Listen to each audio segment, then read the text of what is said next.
নমস্কার, আমি বিকাশ কর্মী। আমার ইউটিউব চ্যানেল দেশ কি বাত উইথ বিকাশ মে আপনাদেরকে অনেক অনেক স্বাগতম জানাই। আজ আমি যে তথ্য নিয়ে এসেছি বা যে বিষয়বস্তু নিয়ে এসেছি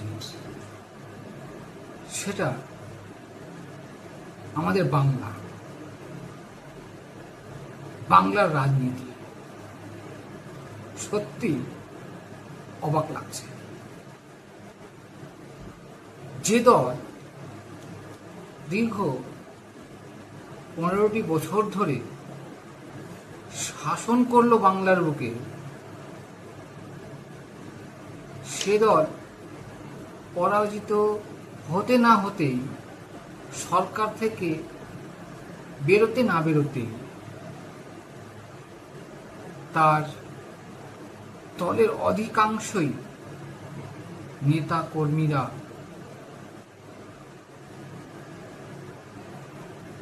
পদত্যাগ করছে। এক দল থেকে বেরিয়ে এক দলে যাওয়ার জন্যই মুখিয়ে রয়েছে। ভাবা যায়, একটি দল 15টি বছর ধরে শাসন করছে, তার পরাজিত হওয়ার সাথে সাথে তাসের ঘরের মতন তার দল ভেঙে যাচ্ছে। তাহলে দলটা কিসের ভিত্তিতে দাঁড়িয়েছিল ভাবুন আপনারা।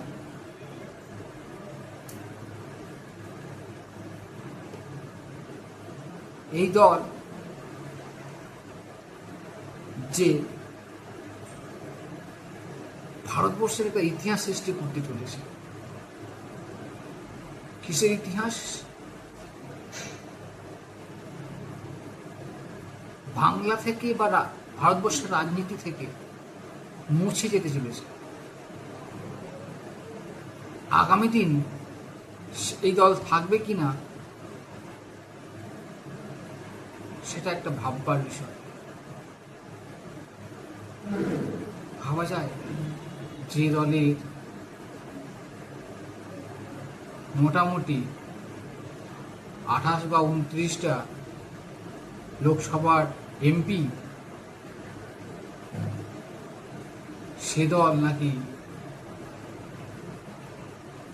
ভেঙে যাচ্ছে, সে দলের অস্তিত্ব হারিয়ে যাচ্ছে। তাহলে ভাবুন তো, ভারতীয় জাতীয় কংগ্রেস এই বাংলায় মোটামুটি 50টি বছর ধরে নেই। তারপরে দেখুন, 294টা সিটে তারা লড়াই করেছিল, এখনো লড়াই করছে। কারণটি কি জানেন? বিচারধারা। ভারতীয় জাতীয় কংগ্রেসের যে বিচারধারা রয়েছে, গান্ধীবাদী, নেহরুবাদী, আম্বেদকরবাদী, কংগ্রেসের যে রাষ্ট্রনায়ক রয়েছেন, তাদের বিচারধারা নিয়ে পার্টিটা এখনো ভারতবর্ষ সহ বাংলাতে। এই বাংলার মুখ্যমন্ত্রী যখন ছিলেন মাননীয়া মমতা ব্যানার্জি, তখন ভারতীয় জাতীয় কংগ্রেসের কতগুলো বিধায়ককে নিজের দিকে নিয়ে নিয়েছে। ভেবেছিলেন কংগ্রেস শূন্য হয়ে যাবে,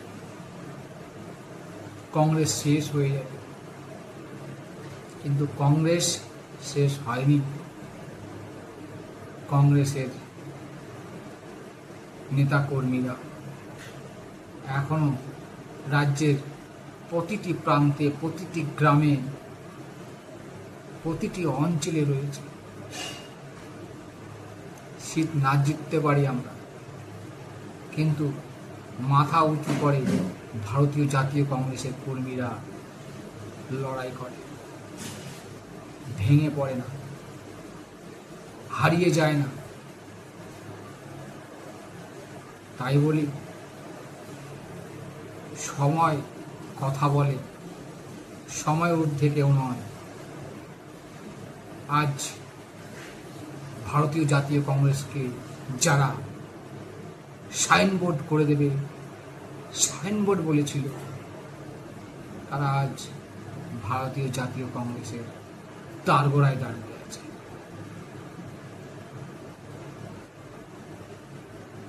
নমস্কার।